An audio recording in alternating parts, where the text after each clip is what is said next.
The bulk of this chapter, or the latter two-thirds of the chapter, talk about a lot of interesting concepts that I'm not going to repeat here. I've got the chart up here for integrated thinking. I wanted to make 2 points off of this chart. The first is I hope that you're doing this sort of integrative thinking in BSG, that you're challenging assumptions, that you're making sure you understand cause and effect, and that you're making decisions based on your understanding of the situation.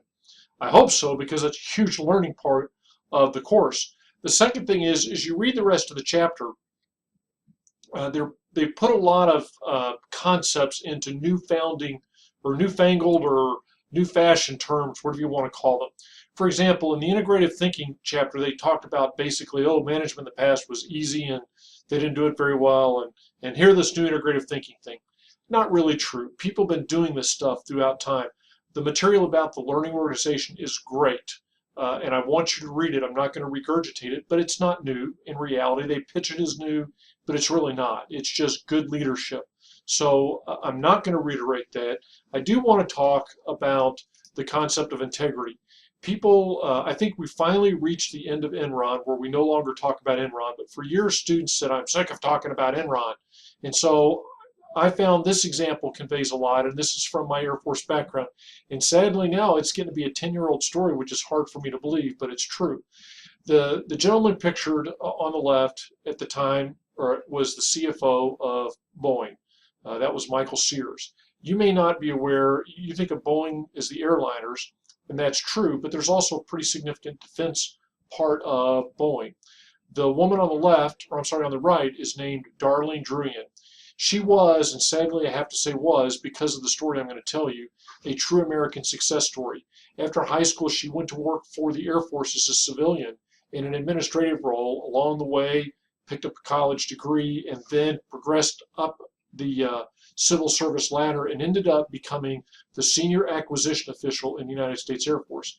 That's a funny term, and I can almost guarantee you don't understand what it means, but it means that she has control over about 1/3 of the Air Force budget, because buying major new weapon systems and all, that's what acquisitions does, and she was the senior acquisitions official. Well, in 2002, she retired from the Air Force, having kind of maxed out as a civil servant, and went to work in missile defense for Boeing. Now, it's one of those revolving door things. Actually, missile defense didn't belong to the Air Force, so that Ms. Druyan could take a position with a defense contractor because it was an area that she didn't have responsibility in. Well, a year later, both were fired. And they were fired because they were alleged to have conducted illegal employment negotiations while Ms. Druyan was still on the Air Force payroll. And you just go, oh, that can't be. I mean, that's like ethics 101. You can't be making decisions about who gets contracts for something at the very same time you're negotiating for a job with a company. That can't be. Well, about 9 months later, she agreed to a plea bargain and said, yes, in fact, I did conduct illegal job negotiations with Boeing while I was still making decisions as the acquisitions official. And they said, okay, we're going to sentence you to 6 months in prison in the fall, but you have to tell us everything you know over the summer. What happened was she kept failing lie detector tests over the summer. And what she said at the plea bargain, where she was sentenced to 9 months in jail. I didn't even know they could raise your sentence from the plea bargain, but they did. She said that she had tipped several major contracts to Boeing to thank them for hiring her daughter, her son-in-law, and she was hopefully feathering her nest for a plum job when she retired from the Air Force. Well, Ms. Druyan was, I think, ultimately convicted of a felony instead of a misdemeanor. So I believe she lost her federal pension, obviously because she becomes basically unemployable in any sort of executive position. So she paid a tremendous price in addition to the 9 months. Boeing paid a price too. They were fined $615 million for this and another case of questionable ethics. But even more than that, they had a bullseye on their back that frankly, 10 years later is still brought up from time to time about Boeing as a cheat or Boeing can't be trusted. They lost some defense contracts that they probably would have won were it not for the black cloud over them, to include a major contract for aerial refueling aircraft for the Air Force. Airbus, a European company, won that. Now, Boeing protested that contract award to the GAO, got it recompeted, bid a very low price to make sure they didn't lose it again, and won it on recompete. So I wanted to take a step back from that story and say, how do you keep that from happening? It's a balancing act. The textbook does a great job of talking about having a compliance-based ethics culture. And this is where, when you have a bunch of lawyers and rules involved, you're going to have rules and people are going to feel like, well, it's not against the rules.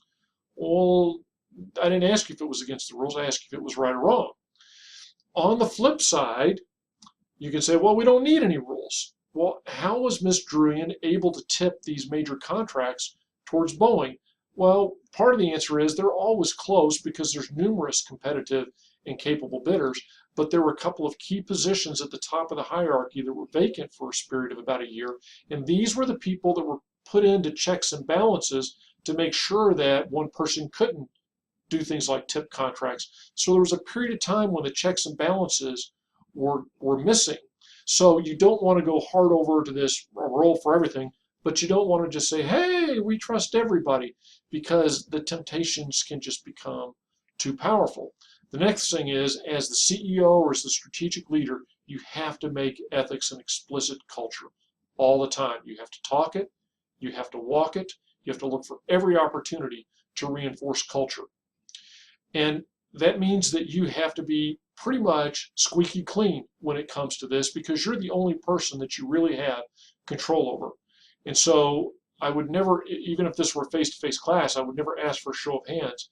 But you have to ask yourself, have I ever cheated in my schooling? And some of you may go, whoa, whoa, whoa, whoa, wait a minute, that's just schooling. It's cheating. And if you're willing to violate your ethics now when the stakes aren't so high, what are you going to do when the stakes really are high?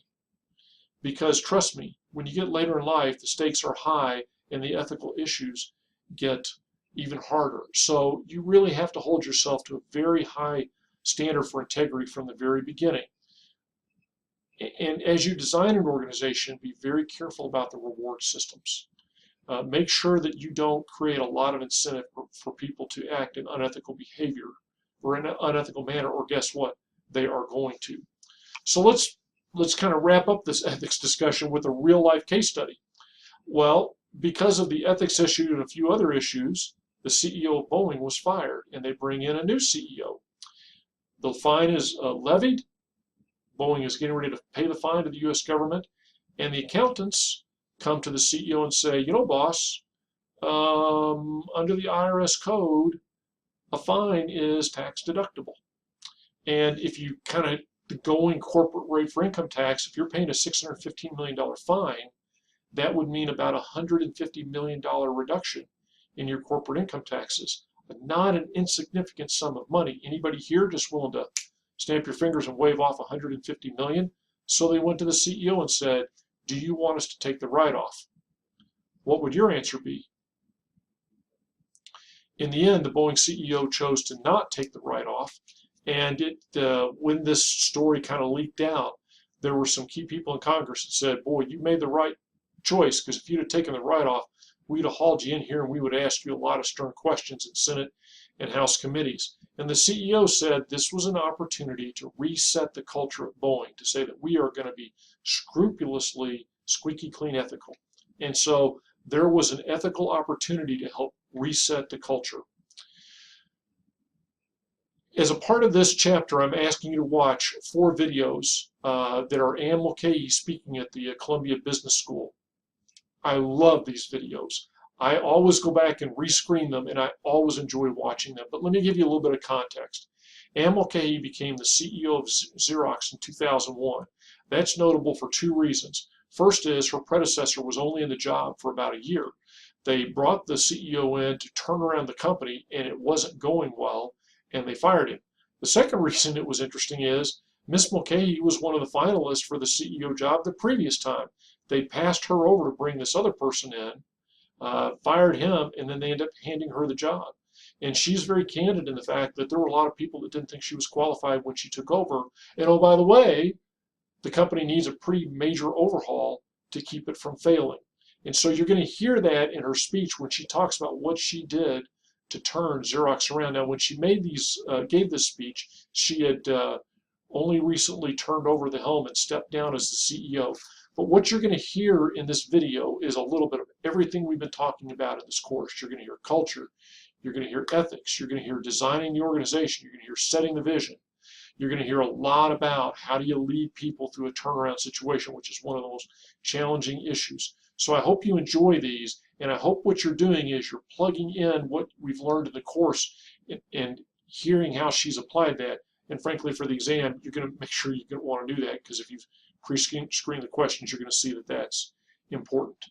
Thanks for being with me on this talk of senior leadership. Enjoy the book, enjoy the Mulcahy videos, enjoy the article by Mintzberg. It's all great stuff.